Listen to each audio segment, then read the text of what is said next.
बिल्कुल नहीं होगा। अगर हम ट्रायंगल की बात करें, इसका मान 1 है और इसका मान 2 है, तो इसका मान ट्रायंगल के अकॉर्डिंग 3 कैसे हो सकता है? बिल्कुल नहीं होगा, ये गलत हो जाएगा। हम यहाँ पर क्या लगाएंगे? हम यहाँ पर पाइथागोरस थ्योरम लगाएंगे। पाइथागोरस थ्योरम लगा के कर्ण का वर्ग बराबर से क्या हो जाता है? लंब का वर्ग प्लस आधार का वर्ग, है ना।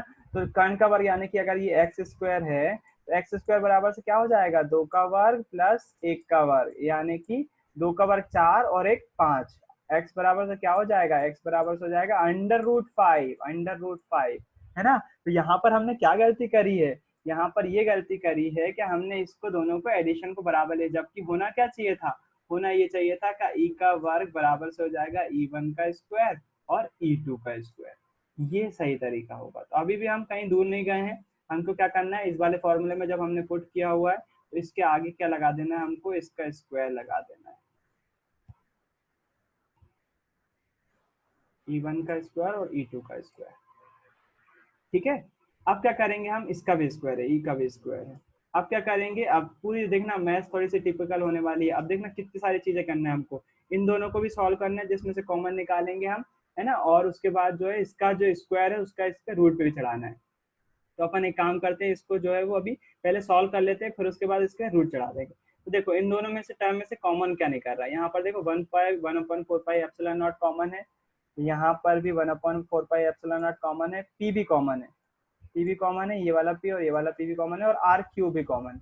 तो हम इन सब चीजों को जो है वो बाहर निकाल लेते हैं। 1/4 पाई एप्सिलॉन नॉट। अब यहाँ से करने की तकनीक आपकी अलग अलग हो सकती है। आप चाहो तो यहीं पर इसके स्क्वायर को जो है वो रूट के अंदर ले सकते हो, बिल्कुल ले सकते हो, है ना। बचा क्या हुआ है? बचा हुआ है यहाँ पर कॉमन निकाला हुआ है P/R क्यू। इतना बड़ा आधार क्यों बन गया इसका? P/R Q. इसको कॉमन निकाल लिया, है ना। ये काय का कॉमन निकला हुआ है? स्क्वायर का कॉमन निकला हुआ है, दोनों का स्क्वायर है। अच्छा, बचा क्या हुआ है? बचा हुआ है, बीच में प्लस लगाना पड़ेगा ना। नहीं, दोनों में से कॉमन निकला हुआ। यहाँ पर क्या बचा हुआ है? यहाँ पर हम जो बचा हुआ है वो लिख देंगे। क्या बचा हुआ है यहाँ पर? यहाँ पर बचा हुआ है 2, केवल 2 बचा हुआ है। प्लस में बिल्कुल 2 1 भी भैया। नहीं, यहाँ पर इस वाली टर्म में केवल 2 2 बचा हुआ है, बाकी सब निकल गया है। देखो ध्यान से, 2 बचा हुआ है केवल, है ना। केवल यहाँ पर क्या बचा हुआ है? 2 बचा हुआ है।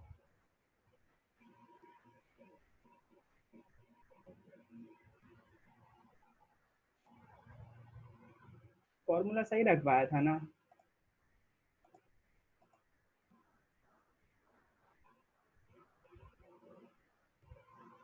यहाँ हमने थोड़ी सी मिस्टेक एक और कर दी है, मालूम क्या?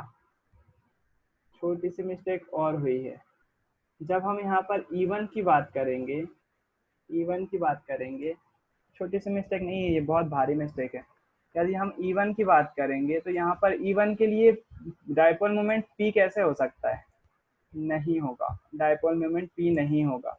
यहाँ पर अगर E1 की बात करूं मैं, E1 के लिए जो डायपोल मोमेंट है वो बदल गया है। पहले था P, तो पुराने वाले के लिए P था, अब डायपोल मोमेंट क्या है? P cos थीटा है। यहाँ पर हमसे एक मिस्टेक ये भी हुई है, ये वाली मिस्टेक हुई है। इस P की जगह हमको रखना पड़ेगा P cos थीटा, है ना। ये मिस्टेक हो रही है, होने दो, पता नहीं आपसे नहीं होंगी। अभी मिस्टेक होती है, आपने, मैं 10th क्लास में ही बोल चुका हूँ, न्यूमेरिकल में अगर अभी मिस्टेक होती है तो ये मिस्टेक हमको, आप जब सॉल्व करोगे ना तो आपको तुरंत याद आएगी, भैया ने देखो इतनी बड़ी मिस्टेक करी थी, यहाँ पर कॉस थीटा नहीं लगाया था। यहाँ पर जो है वो उन्होंने वैसे के वैसे मूवमेंट मूवमेंट रख दिया था, डायपोल मूवमेंट की वैल्यू वही के वही रख दी थी, है ना। तो यहाँ पर हम क्या करेंगे?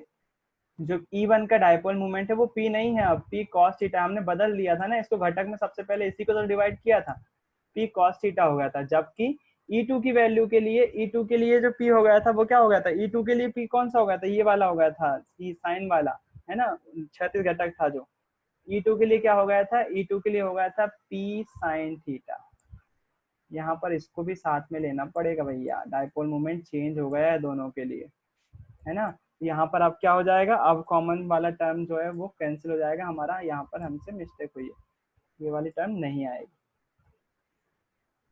यहाँ पर जो ये 2p आया हुआ है, 2p को हम क्या लिखेंगे? 2p को हम लिखेंगे 2p cos theta. 2p cos theta. ऐसे ही इसको क्या लिखेंगे हम, इसको लिखेंगे p sin theta, p sin theta. Physics का मालूम यही मजा है, अगर आपने इसमें मजे नहीं निकाले तो फिर फिजिक्स बोरिंग हो जाएगी, है ना। पहले क्या करते हैं हम, अप्रोच सेट करते हैं कि हमें क्या करना है भैया, कोई बिंदु है, कोई बिंदु पर जो है इलेक्ट्रिक फील्ड इंटेंसिटी फाइंड करना है किसी कारण से, डायपोल के कारण से। अब डायरेक्ट तो फाइंड कर नहीं सकते, तो हमने क्या लगाया, जुगाड़ लगाई। हमने जो डायपोल मूवमेंट था उसको स्प्लिट कर लिया दो क्वांटिटी में, और दो क्वांटिटी ऐसी स्प्लिट करी, जो दो डायपोल हमने एज्यूम करे वो कैसे हो जाएंगे, ये वाला पॉइंट एक के अक्ष में हो जाएगा और एक के निरक्ष में हो जाएगा। फिर उसके बाद हमने दोनों के अगर अक्ष के बारे में इलेक्ट्रिक फील्ड इंटेंसिटी और निरक्ष के बारे में इलेक्ट्रिक फील्ड इंटेंसिटी निकाल लेंगे, दोनों का अगर हम परिणामी निकालेंगे तो हमको जो है वो इस मेन डायपोल के कारण से हमको इलेक्ट्रिक फील्ड इंटेंसिटी पता चल जाएगी। इस चीज को हमने जब पहली बार अप्लाई करा तो देखा कि यहाँ पर एक ट्रायंगल बन रहा है, ट्रायंगल बन रहा है जो कि पाइथागोरस थ्योरम के कारण से हमको बता पाएगा कि ई की वैल्यू क्या होगी, ई का वर्ग बराबर से हो जाएगा E1 का स्क्वायर प्लस E2 का स्क्वायर, दोनों का स्क्वायर पे ऐड करना पड़ेगा पाइथागोरस थ्योरम से। अब जब हमने E1 लिखा तो यहाँ पर इसका मूवमेंट, डायपोल मूवमेंट लिखना पड़ता है। डायपोल मूवमेंट तो अब चेंज हो गया है, पहले था P, अब इसके लिए हम क्या लिखेंगे, P cos थीटा। ऐसे E2 के लिए क्या लिखेंगे, P sin थीटा। अब इन दोनों की वैल्यू इसमें पुट कर देंगे तो कुछ ऐसा फॉर्मूला बन जाएगा, है ना। अब क्या करेंगे, अब हम कॉमन निकालेंगे। अब चाहो तो आप कॉमन निकाल सकते हो, इसके बाद स्टेप्स बढ़ती चली जाएंगी। अब देखो अब क्या निकल रहा है कॉमन, अब जो है अभी भी 1/4 एप्सिलॉन नॉट तो निकल रहा है, 1/4 एप्सिलॉन नॉट तो निकल रहा है, बिल्कुल निकल रहा है। और साथ में P भी निकल रहा है, P/R³ भी निकल रहा है, P/R³ भी निकल रहा है, दोनों का क्या है, स्क्वायर है। अब चाहो तो आप यहाँ पर करनी लगा सकते हो, यहाँ पर ये वाला जो स्क्वायर है यहाँ पर करनी के रूप में परिवर्तित हो जाएगा, जबकि ब्रैकेट में यहाँ पर अभी क्या बचेगा, यहाँ पर बचेगा 2 cos थीटा, cos थीटा का स्क्वायर, स्क्वायर है ध्यान रहे यहाँ पर, है ना। यहाँ पर मुझे बड़ा ब्रैकेट लगाना पड़ेगा क्योंकि छोटा ब्रैकेट से काम नहीं चलेगा। तो यहाँ पर बचेगा 2 cos थीटा का स्क्वायर प्लस में 1/4 एप्सिलॉन नॉट, P/R³ निकल चुका है, बचा क्या हुआ, क्या है बचा हुआ है, साइन स्क्वायर थीटा, है ना। आप बोलोगे ऐसा क्यों लिखा, यहाँ पर साइन cos थीटा का होल स्क्वायर लिखा हुआ है, यहाँ पर साइन स्क्वायर थीटा लिख चुका है। मैं इसको भी लिख सकता हूँ, इसको अगर हम सॉल्व करेंगे तो ये जाएगा 4 cos स्क्वायर थीटा, है ना। इसको हम सॉल्व कर लेंगे, तब होगा क्या, देखो इस चीज को, ये दोनों टर्म अब मल्टीप्लीकेशन में है, और मल्टीप्लीकेशन में होता है तो करनी से हम इसको बाहर लिख सकते हैं क्योंकि इसका पूरा स्क्वायर है, देखो स्क्वायर से करनी कैंसिल हो जाएगी, ये टर्म जो है वो पूरी की पूरी बाहर आ जाएगी। 1/4 एप्सिलॉन नॉट P/R³। देखो अब यहाँ पर गणित का रूल लग रहा है भैया, गणित अगर क्लियर नहीं होगी तो मामला गड़बड़ हो जाएगा। इसको अगर ये मान लो ये दोनों, देखो दोनों टर्म देखो इसी चीज को अपन ऐसा लिखें, आपको मैं सरल वे में बताता हूँ। अगर किसी रूट में ऐसा लिखा हुआ है a का वर्ग डॉट b, ऐसा लिखा हुआ है, तो मैं मालूम क्या करूंगा, a के वर्ग को बाहर लिख सकता हूँ, a को बाहर लिख सकता हूँ, a√b लिख सकता है, इसको बिल्कुल लिख सकता हूँ, ऐसा कर सकता हूँ, है ना। तो यही तो मैं यहाँ पर कर रहा हूँ, देखो यहाँ पर बस यहाँ पर a थोड़ी सी बड़ी हो गई है, a के ऊपर जो है वो स्क्वायर लगा हुआ है, तो मैंने a को क्या कर लिया, रूट के बाहर लिख लिया, बाकी को जो है वो रूट में रहने दिया। तो 2 cos स्क्वायर थीटा कितना हो जाएगा, 2 का स्क्वायर कितना हो जाएगा 4, और cos square theta plus sine square theta. अच्छा यहाँ पर एक सरसमीका आपको बहुत प्यारी थी 10th क्लास में, वो थी sine square theta plus cos square theta बराबर से होता है 1, होता है कि नहीं। यहाँ पर वो बन सकती है, लेकिन यहाँ पर ये 4 लगा हुआ है बस, तो हम क्या करेंगे, इस कॉस स्क्वायर थीटा को जो है वो तोड़ लेंगे। कैसे तोड़ लेंगे देखते हैं, ये तो एज इट इज लिखेंगे 1/4 एप्सिलॉन नॉट। देखो अब मैथ्स कर रहे हैं अपन, केवल सिंपल सी बात है, कुछ भी इसमें कठिन नहीं है। हम क्या करेंगे, इसको अंडर रूट में तोड़ लेंगे, काय में तोड़ लेंगे, हम लिख लेंगे इसको 3 cos square theta plus cos square theta,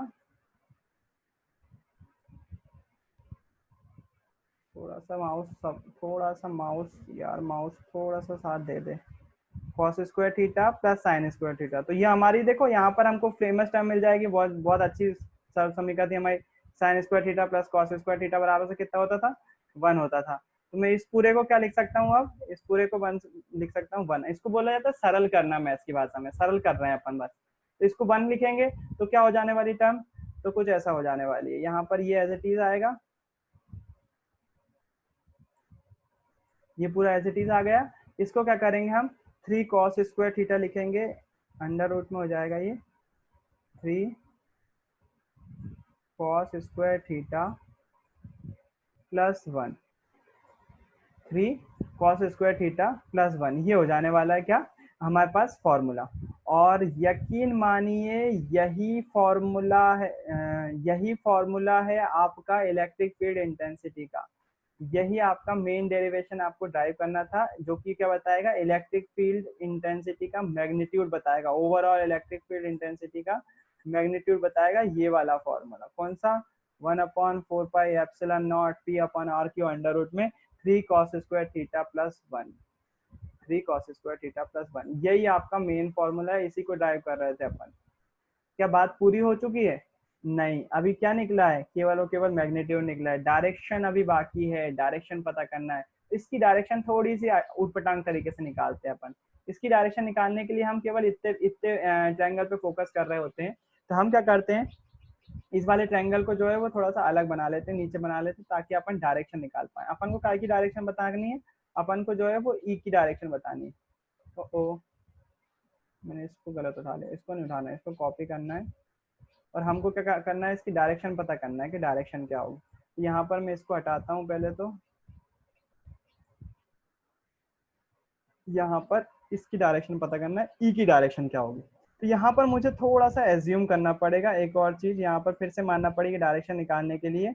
direction निकालने के लिए मैं क्या करूंगा, इस वाले एंगल को अल्फा मान लूंगा। आप बिल्कुल बिल्कुल आप इसको भी मान सकते हो, कोई दिक्कत नहीं है। अभी मैं इसको मान रहा हूँ, जैसा रिजल्टेंट वाला था ना मामला, वैसा नहीं है, यहाँ पर फिक्स नहीं है एंगल, आप इसको भी मान सकते हो और इसको भी मान सकते हो, कुछ को भी मान सकते हो। अभी मैं किसको मान रहा हूँ, इसको। अपन इसको भी मान के देख लेंगे, कोई दिक्कत नहीं है ना। जब मैं इसको मान रहा हूँ तो यहाँ पर जो ई वाला वेक्टर होगा, यहाँ पर वो ट्रायंगल बन रहा होगा। मैं यहाँ पर ई को थोड़ा सा बड़ा बना देता हूँ ताकि कंफ्यूजन ना हो आपको, है ना। ये वाला ई जो है वो यहाँ पर खत्म नहीं हुआ है, थोड़ा सा आगे खत्म हुआ है ना, ताकि हम इस पे से परपेंडिकुलर डालें तो वो थोड़ा सा नीचे आ सके, थोड़ा सा बराबर दिख सके। यहाँ पर गया है ई, तो यहाँ से यदि मैं यहाँ से परपेंडिकुलर डालूं तो यहाँ पर देखो ये ई से कनेक्ट हो रहा होगा, और यहाँ से परपेंडिकुलर डालूं तो ये ई से, मतलब एक रेक्टेंगुलर बन रहा होगा। थोड़ा सा एग्जैक्ट नहीं है, आप चाहो तो मैं एग्जैक्ट भी बना सकता हूँ। टाइम है क्या, है टाइम, बिल्कुल अपन एग्जैक्ट बना सकते हैं। तो एग्जैक्ट बनाते हैं, इसको हटा देते हैं अपन। इस वाले ट्रायंगुलर को मैं जो है वो थोड़ा सा एग्जैक्टनेस के साथ बता देता हूँ। अपने पास जो ई आया है वो इस डायरेक्शन में है, इस डायरेक्शन में ई आया है, मतलब ऐसी कुछ डायरेक्शन दिख रही है ना। हाँ, देखो यहाँ पर डायरेक्शन कैसी है, ऊपर की साइड डायरेक्शन है ना। तो हम क्या है, ई की डायरेक्शन ऐसी रख लेते हैं, ऊपर की तरफ डायरेक्शन ये होगा, ये ई वेक्टर हो गया। अभी हुआ क्या, वेक्टर नहीं हुआ, मैं इसका क्या करूंगा, कैप खींचूंगा, अभी हो जाएगा। इसको जो है वो स्प्लिट किया हुआ अपन ने काय में, हॉरिजॉन्टल और वर्टिकल कंपोनेंट में, E1 और E2 के फॉर्म में। वो कुछ ऐसा बन रहा है, ये E1 हो गया, ये E2 हो गया, है ना।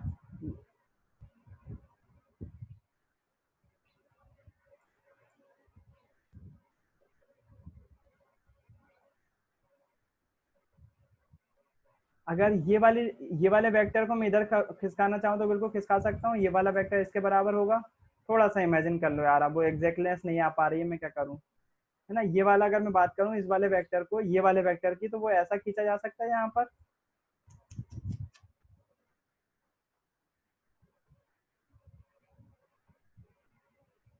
वो यार वो वेक्टर नहीं आ पा रहा, तो मैं क्या करूँ।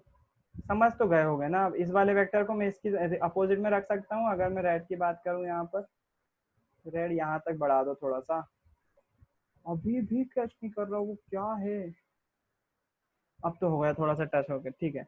और ये वाला जो वेक्टर होगा वो इस डायरेक्शन में हो सकता है, इसके बराबर हो जाएगा। थोड़ा सा वही परिणामी निकालने के लिए अपन ये झंझट कर रहे हैं।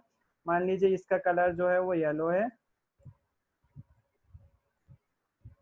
ये वाला कलर, ओहो, ये येलो है और ये ब्लू ग्रीन है, ये वाला ग्रीन है, बाप रे बाप, ये वाला ग्रीन है, तो ये वाला इसके बराबर होगा, और येलो वाला किसके बराबर होगा, इसके बराबर होगा। होगा कि नहीं होगा, है ना। हमको क्या फाइंड करना है, हमको ई फाइंड करना है। ये वाला जो है वो ई है, ई वेक्टर है। हमने मान लिया कि ये वाला जो एंगल है वो क्या है, अल्फा है। यदि मैं इसके लिए अल्फा, अल्फा के लिए ये कितना है, ये वाला E1 है और ये E2 है। यदि मुझे इसकी ई की डायरेक्शन पता करना है तो मैं यहाँ पर क्या लगा दूं, मैं यहाँ पर टेन अल्फा लगा दूं, टेन का फॉर्मूला लगा दूं। बोले भैया टेन ही क्यों लगा रहे हो? टेन इसलिए लगा रहे हैं क्योंकि यहाँ पर जो है वो हमको काय की बात करना है, लंब और आधार की बात करना है, इसकी बात करना है और इसकी बात करना है। और लंब और आधार टेन या कॉट में ही आते हैं, तो आप इसलिए मैं यहाँ पर डायरेक्शन निकालने के लिए क्या लगा रहा हूँ, टेन लगा रहा हूँ। जबकि परिणामी मेरे को करना चाहिए था, इसलिए मैं कॉस और साइन लगा रहा था। यहाँ मैंने अगर टेन अल्फा लगाया तो इसकी वैल्यू क्या हो जाएगी, इसकी वैल्यू हो जाएगी, देखो इसकी वैल्यू हो जाएगी इसका जो आधार, लंब बटे क्या होता है, लंब बटे आधार। लंब क्या है ये, और आधार क्या है ये, लंब क्या है E2। मैं यदि यहाँ पर ऐसा लिखना चाहूँ कि ये वैल्यू क्या है, E2, E2 का मॉड। और यदि मैं आधार की बात करना चाहूँ तो वो क्या है, E1, E1। मैं क्या करूंगा, कुछ नहीं करूंगा, E1 और E2 की वैल्यू पुट कर दूंगा यहाँ पर। E1 और E2 की वैल्यू जो हमारे पास ये वाली आई ना, इसको बस पुट कर दूंगा कहाँ पर, इस वाली वैल्यू में। तो मुझे जो टेन अल्फा मिलेगा वही इसका डायरेक्शन होगा, है ना। थोड़ा सा उटपटांग लग रहा होगा ये डायरेक्शन निकालना, लेकिन इसमें ऐसे ही निकलता है डायरेक्शन, इसको ऐसे निकाल रहे होते हैं अपन डायरेक्शन। तो टेन अल्फा यहाँ पर मैं वैल्यू पुट करता हूँ मैग्नीट्यूड की 1/4πε0, और ये क्या था, P 2P cos theta, 2P cos theta upon R square, R cube, 2P 2P cos theta upon में R क्यूब, सॉरी ये E1 हो गया। E2 की वैल्यू पुट करें यदि, तो मुझे मालूम आपका ही लोग को जो है वो नींद आने लगी होगी, लेकिन अगर अगर इंटरेस्टिंगली सॉल्व करोगे ना इसको तो वाकई समझ में आएगा। इधर क्या हो जाएगा, ये हो जाएगा P sin थीटा, थोड़ा सा बड़ा डेरिवेशन है लेकिन मजेदार है, करने में मजा आ रहा है। तो बटे में क्या रहेगा यहाँ पर, R क्यूब। अब देखो बहुत सारी टर्म तो कैंसिल हो जाने वाली, कैसे कैंसिल हो जाने, 1/4πε0 से 1/4πε है। अच्छा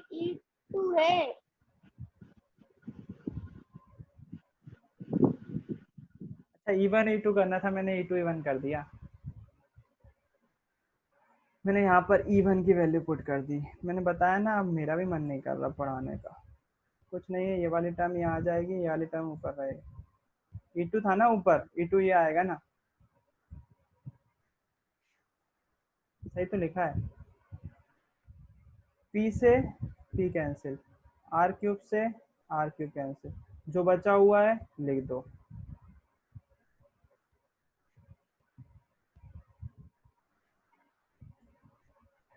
मेरे को मालूम एक्चुअली अंदर से फीलिंग आ जाती है कि बच्चों को कितना समझ में आ रहा है, और यहाँ पर मैं समझ रहा हूँ कि अब थोड़ा सा ज़्यादा हो गया है। और यहाँ पर अब बहुत सारों को, सबको नहीं बोल रहा मैं, लेकिन बहुत सारों को समझ में नहीं आ रहा। ऊपर क्या बचा हुआ है, ऊपर बचा हुआ है sine theta, sine theta divided by, यहाँ पर नीचे क्या बचा हुआ है, 2 कॉस थीटा, कॉस थीटा। अच्छा साइन अपन कॉस को क्या लिख सकते हैं अपन, टेन थीटा। टेन थीटा लिख सकते हैं, बिल्कुल लिख सकते हैं।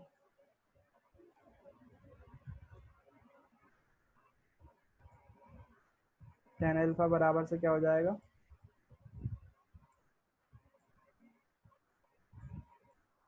1/2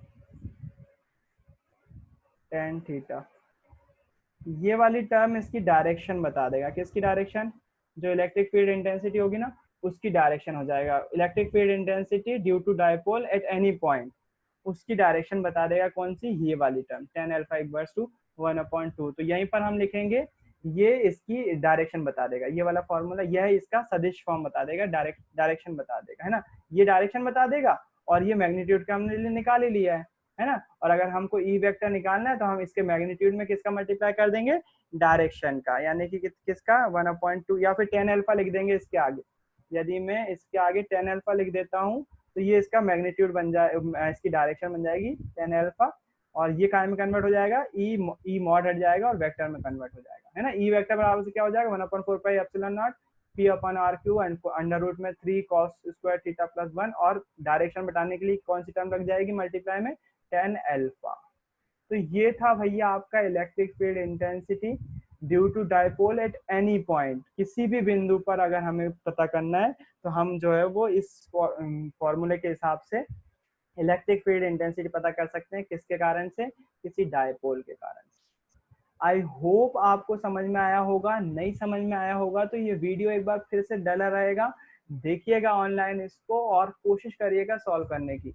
सबसे पहले तो अप्रोच सेट कर लो कि आपको जो सॉल्व करना है, जो इलेक्ट्रिक फील्ड इंटेंसिटी निकालना है वो किस मदद से निकालना है, कैसे निकालना है ना। तो एक डायपोल है, इमेजिन करो उस डायपोल को यहाँ पर रखा हुआ और इस पॉइंट पर मुझे इलेक्ट्रिक फील्ड इंटेंसिटी फाइंड करना है, तो मैं इसके बाद जो है वो एक लाइन खींच लूंगा जो कि डिस्टेंस दिखाएगा डायपोल के मध्य बिंदु से उस बिंदु तक की डिस्टेंस जो है वो आर दिया हुआ है। लेकिन अब मैं कैसे फाइंड करूंगा, तो मुझे जो अभी तक ज्ञात है मैं उसका यूज करके करूंगा। तो मेरे को जो अभी पॉइंट पे से डिस्टेंस निकाली है, मैं वहां पर मुझे मालूम है कि जो मेन डायपोल है उसके कारण से डायपोल मोमेंट कितना हो रहा होगा, पी बन रहा होगा। लेकिन इस डायपोल को क्या करूंगा, मैं स्प्लिट कर लूंगा, इसके कंपोनेंट में स्प्लिट कर लूंगा। तो जो ऊर्ध्वाधर कंपोनेंट आएगा वो आएगा पी कॉस थीटा, और जो नीचे हॉरिजॉन्टल कंपोनेंट आएगा वो पी साइन थीटा। वो थीटा के कारण से, थीटा की वैल्यू होने के कारण से ऊपर कॉस थीटा आ रहा है, नीचे साइन थीटा आ रहा है। वो मैंने एक्सप्लेन कर दिया आपको बहुत अच्छे से। फिर उसके बाद क्या करूंगा, मैं दो डायपोल को इमेजिन करूंगा। क्यों? क्योंकि जो मेरे पास पॉइंट है वो डायपोल, जो दो डायपोल मेरे को अक्षीय और निरक्षीय स्थिति पता है, उनसे रिलेट करूंगा मैं उसको। मैंने एक डायपोल ऐसा बनाया जिसके वो अक्षीय स्थिति पर आ जाए वाला पॉइंट, और एक डायपोल ऐसा बनाया है जिसके वो निरक्षीय स्थिति पर आ जाए। तो अब मैं क्या करूंगा, उस पॉइंट पर अक्षीय स्थिति और निरक्षीय स्थिति की जो इलेक्ट्रिक फील्ड इंटेंसिटी आ रही है उसको जोड़ दूंगा मैं, है ना। तो मैं उसको आगे डायग्राम को अगर आगे बढ़ाऊंगा तो E1 इलेक्ट्रिक फील्ड इंटेंसिटी अक्षीय स्थिति के कारण आ जाएगी, और E2 इस डायरेक्शन में 90 डिग्री पर, E1 के जस्ट 90 डिग्री पर E2 मिल जाएगी किसके कारण से, निरक्षीय स्थिति के कारण से। और उन दोनों का जो परिणामी निकालूंगा वो आएगी E इलेक्ट्रिक फील्ड इंटेंसिटी किसके कारण से, मेन डायपोल के कारण से, है ना। उन दोनों की अगर मैं परिणामी निकालूंगा तो मुझे मेन डायपोल के कारण से इलेक्ट्रिक फील्ड इंटेंसिटी पता चल जाएगी। ये मैंने दिमाग में बना लिया। अब जो मेरे पास ऊपर डायग्राम बना हुआ है, मैं E बराबर से लिखूंगा पाइथागोरस थ्योरम से, E का स्क्वायर जो मेन इलेक्ट्रिक फील्ड इंटेंसिटी है उसका स्क्वायर बराबर से हो जाएगा जो E1 की इलेक्ट्रिक फील्ड इंटेंसिटी उसका वर्ग प्लस E2 का इलेक्ट्रिक फील्ड इंटेंसिटी का वर्ग। दोनों का फॉर्मूला मुझे पता है, पिछले क्लासेस में देख चुका हूं मैं। तो E1 का मॉड क्या हो जाएगा, 1/4 पाई एप्सिलॉन नॉट। यहाँ पर अंतर क्या आ जाएगा, पहले हम P लिखते थे केवल, लेकिन यहाँ पर जो अक्षीय स्थिति है उसके लिए अब मूवमेंट डायपोल मूवमेंट P नहीं रहा, अब वो कितना होगा, P cos थीटा हो गया। तो मैं क्या लिखूंगा अक्षीय स्थिति के लिए 2P cos theta divided by R square. ऐसे निरक्षीय स्थिति के लिए पहले डायपोल मोमेंट P जरूर था, लेकिन अब निरक्षीय स्थिति के लिए डायपोल मोमेंट बदल गया है। वो कितना हो गया है, वो गया P sine theta upon R square. दोनों आ गए, बस इसके बाद तो कुछ भी नहीं बचा हुआ है। मैथ सॉल्व करना है आपको, दोनों की वैल्यू फर्स्ट में पुट करना है, तो आपके पास इलेक्ट्रिक फील्ड इंटेंसिटी आ जाएगा। Electric field intensity under root लगाओगे, बाकायदा उसको सॉल्व करोगे, जो टर्म कॉमन आ रही है उसको बाहर लिख लोगे, फिर उसका रूट के बाहर ले जाओगे स्क्वायर वाले टर्म को, बचा हुआ जो रहेगा वहां पर एक फॉर्मूला लगता है sine square theta cos square theta का मैग्नीट्यूड निकल आया। फिर उसके बाद डायरेक्शन निकालने के लिए क्या करेंगे, जो ऊपर वाला फिर से लेंगे उसी एंगल को, उससे जो है वो हम कोई भी एंगल अल्फा मान लेंगे। अभी मैंने अल्फा इस वाले एंगल को माना था, आप चाहो तो इस वाले एंगल को बीटा मान के भी सॉल्व कर सकते हो, तो भी आपका आंसर आएगा, है ना। यदि आप इसको बीटा मान लेते हो, इसको अगर बीटा मान के चलते हो तो भी आपका आंसर आएगा, तो भी डायरेक्शन निकाल सकते हो, कोई दिक्कत वाली बात नहीं है ना। यदि मैं इस एंगल के लिए यहाँ पर देखो, यदि मैं इसी एंगल में बता देता हूँ, यदि मैं ये वाला एंगल अल्फा बीटा लेता, है ना, तो इस बीटा के लिए ये वाला आधार बन जाता, ये वाला लंब बन जाता। इसके लिए मैं अगर tan बीटा लिखता, tan बीटा, तो इसके लिए tan बीटा क्या लिखता मैं, क्या होता है, लंब बटे आधार, लंब कितना होता है, ये वाला हो जाता, ये हो जाता E1 डिवाइडेड बाय E2।